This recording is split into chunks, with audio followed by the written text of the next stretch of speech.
take a detailed look at the 1973 Volkswagen Super Beetle. The Super Beetle was very unique to the Beetle lineup, featured a McPherson stroke front end for enhanced drivability, revised front styling, and a little bit of increased practicality. More on that as we go through the video. And this is going to be a detailed, in-depth review of the Super Beetle. We'll start right up to the engine, get an exhaust clip, go over the performance data, take it on a brief test drive, and show you a bunch of the unique aspects of the interior as well as exterior.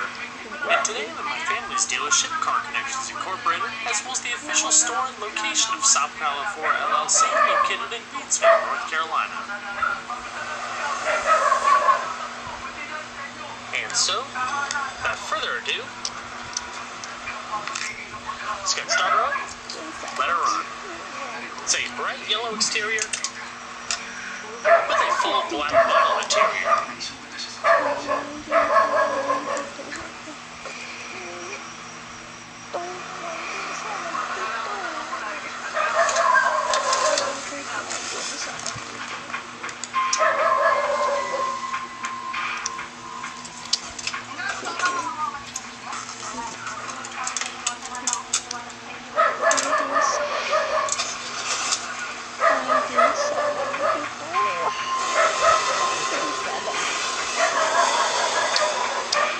Fantastic. You gotta let that low, deep growl of a classic Volkswagen engine.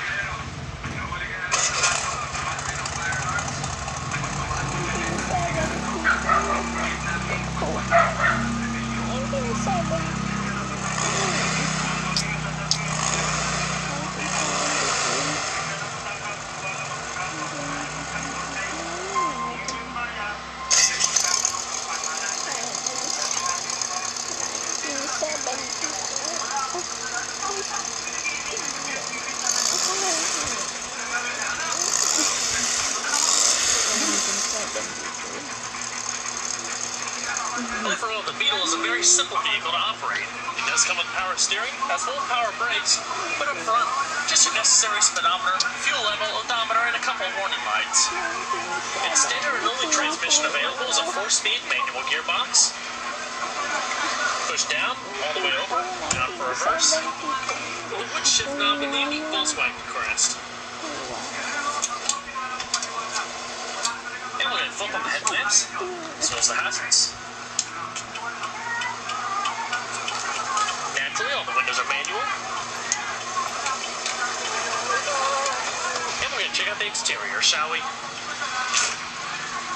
The original Volkswagen Type 1, later known as the Beetle, was originally designed and produced in the 1930s.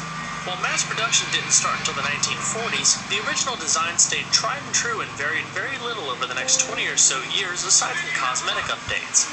It was always powered by a rear-engine, rear-wheel drive, air-cooled boxer 4-cylinder that featured 2 doors and a boot for the front.